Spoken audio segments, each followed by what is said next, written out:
Alhamdulillah. Ittaqillaha haitsuma kunta wa atbi'is sayyi'atal hasanata tamhuha wa khaliqin nasi bi khuluqin hasanin.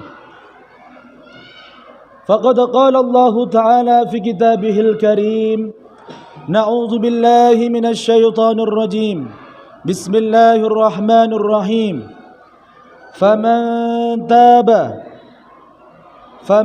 taba min ba'di zulmihi wa aslaha fa innallaha yatubu alaihi innallaha ghafurur rahim.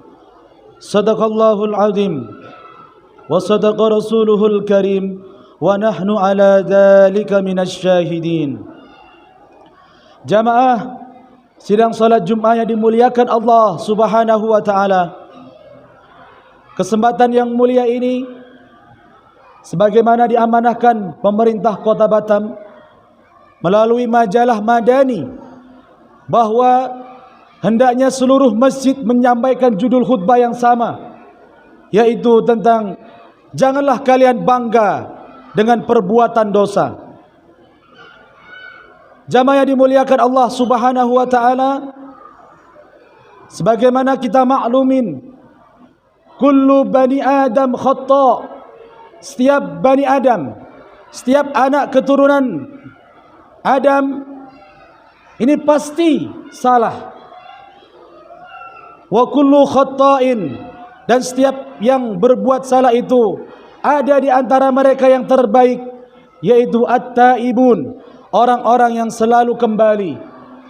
Jadi ketika dia berbuat salah, dia kembali kepada Allah. Ketika dia berbuat salah, dia meminta ampun kepada Allah. Apa? Innallaha ghafurur rahim. Karena dengan maha pengampunnya Allah Subhanahu wa taala yang tak terbatas itu, setiap hamba yang meminta ampun kepada Allah, pastilah Allah akan ampuni. Setiap perbuatan salah yang dilakukan oleh seorang hamba dan dia menyadari kesalahan itu dan dia meminta ampun kepada Allah, ya Allah, ampunilah diriku, saya berbuat salah ya Allah, saya tahu itu salah ya Allah, maka Allah siap membukakan pintu ampun kepada siapapun yang Allah kehendaki. Namun jamaah yang dimuliakan Allah Subhanahu wa taala, tahukah kita semuanya ada dosa-dosa itu yang Allah Subhanahu wa ta'ala itu tidak ampuni, tidak maafkan. Padahal sebenarnya Allah ingin ampuni. Ada perbuatan-perbuatan manusia yang dia tidak sadar dalam perbuatannya itu, justru dia tidak mendapatkan ampunan dari Allah Subhanahu wa ta'ala. Siapakah dirinya itu? Yaitu diingatkan kepada kita semua melalui Nabi Muhammad SAW, yaitu mujahir, orang-orang yang berbuat dosa, tetapi setelah dia berbuat dosa, dia pamerkan dosa itu, dia tampakkan dosa itu di depan para umumnya, dan dia bangga dengan dosa yang dia lakukan itu. Na'udzubillah summa na'udzubillah. Maka banyak sekarang di antara kita yang berbuat dosa yang seharusnya Allah Subhanahu wa taala itu ampuni, tetapi karena minimnya ilmu pengetahuan atau karena jangan-jangan kesombongan dalam dirinya itu membuat dirinya semakin menjadi orang yang sombong dan tidak mendapatkan ampunan dari Allah Subhanahu wa taala. Pendek cerita bahwa ada orang-orang yang berbuat dosa tadi malam. Pagi-pagi dia bertemu dengan saudaranya, dia ceritakan dosa itu. Dan gak sampai di situ jamaah, ada orang-orang yang memposting dosanya, ada orang-orang yang men-share dosanya, dan ada orang-orang yang dengan bangga dosanya itu diceritakan kepada orang. Dan itulah yang membuat Allah murka kepada orang tersebut. Padahal Allah Subhanahu wa taala ini zat yang maha menutup jamaah. Saya berdiri di sini karena Allah telah tutup aib saya.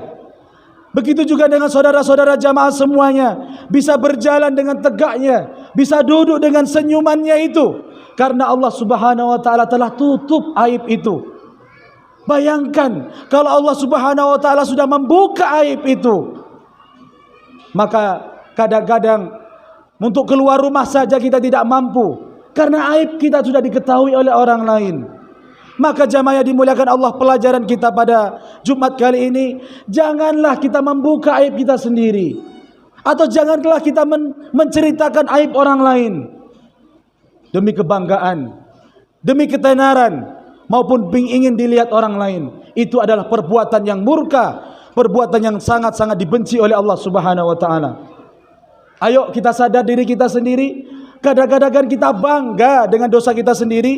Jujur, setelah kita maki orang, ada orang lewat tanpa sengaja, cipratan air yang mengenai kita, mulut kita lancang mengatakan hal-hal yang tidak baik, padahal orang itu juga tidak sengaja. Lalu kita dengan lantangnya mengucapkan dasar begini, dasar begitu, dan bangga. Na'udzubillahi min dzalik, na'udzubillahi min dzalik. Itu salah satu kecil potret di masyarakat kita. Ada orang berbuat dosa tapi bangga. Itu membuat Allah Subhanahu wa taala murka jamaah. Maka Nabi Muhammad SAW mengingatkan, kullu ummatin mu'afan, sebenarnya setiap umat itu terampuni, illal mujahirin, kecuali orang-orang yang bangga atas dosanya itu. Siapakah ya Rasulullah mujahirin itu? Innal mujahirati, sesungguhnya orang-orang yang berbangga dengan perbuatan dosa itu, yaitu an na'mala rajulan bil laili amalan summa yusbihu faqad satarallahu alaihi. Apa kata Nabi Muhammad SAW? Orang-orang yang mujahir itu adalah seorang laki-laki.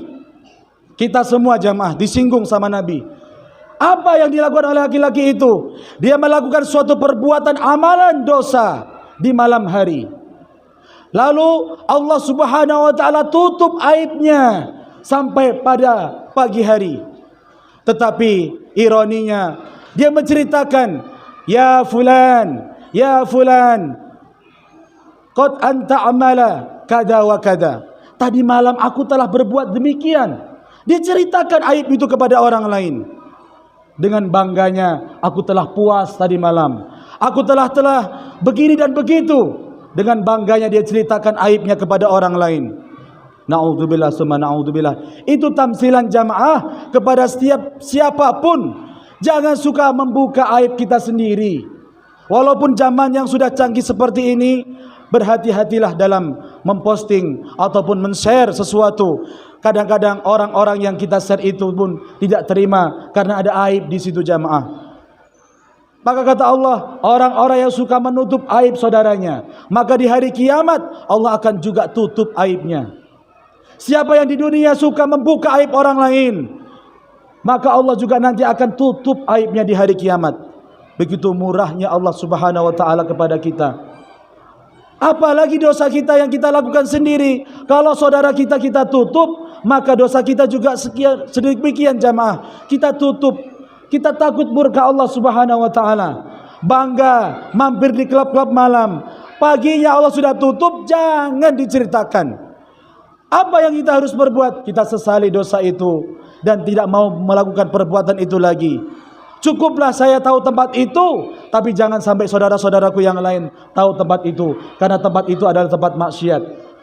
Cukuplah saya tahu hal yang sedemikian itu ada kemadharatan. Kalau kita bisa cegah, tapi kalau kita bisa tutup dan kita bisa damaikan, kita damaikan. Supaya apa? Allah Subhanahu wa taala memberikan ampunan yang lebih besar lagi kepada kita.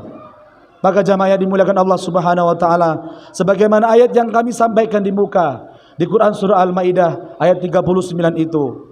Apa? Faman taba min ba'di zulmihi. Orang-orang yang kembali taubat itu setelah dia mengakui kezalimannya itu, fa innallaha yatubu alaih. Maka sesungguhnya Allah itu menerima taubat kita. Maka jamaah, innallaha ghafurur rahim. Allah pertegaskan lagi, sesungguhnya Allah itu zat yang maha pengasih lagi maha pengampun. Maka cukuplah dari sini jamaah yang dimuliakan Allah, setelah kita keluar dari masjid ini, cukuplah kita menjadi orang yang baik. Apa di antara orang baik itu? Menutup aib saudaranya dan lebih-lebih aib kita sendiri. Supaya apa? Supaya kita hidup dengan nyamannya, kita bisa berceramah dengan nyamannya, kita bisa bermasyarakat dengan nyamannya. Anak-anak kita pun bisa takut dengan kita karena aib kita pun tidak diketahui oleh orang lain. Cukuplah diri kita menjadi orang tua yang bertanggung jawab. Cukuplah menjadi orang tua yang selalu menutupi aib keluarganya itu, supaya di mata orang kita pun menjadi orang-orang yang tidak punya banyak masalah. Kenapa kita banyak masalah saat ini? Karena mulut kita tidak dijaga. Sedikit masalah langsung di-share, sedikit masalah langsung disulut, sehingga orang membicarakan ini, membicarakan itu, padahal belum tentu benarnya. Kalaupun itu memang benar salah, itu pun dianjurkan untuk menutup dan bertabayyun jamaah. Supaya apa? Supaya Allah Subhanahu wa taala memberikan kedamaian kepada kehidupan kita di masyarakat. Supaya kita menjadi orang-orang yang pede atau percaya diri dalam aktivitasnya, sehingga kita membuat semangat untuk beribadah, semangat untuk bekerja, semangat untuk mendidik anak-anak kita, semangat untuk membawa keluarga kita menjadi keluarga yang sakinah, mawaddah warahmah. Demikian yang bisa kami sampaikan, mudah-mudahan bermanfaat. Barakallahu li wa lakum fil Qur'anil azim wa nafa'ani wa iyyakum bima fihi minal ayati wa dzikril hakim wa taqabbala minni wa minkum tilawatahu innahu wal ghafurur rahim.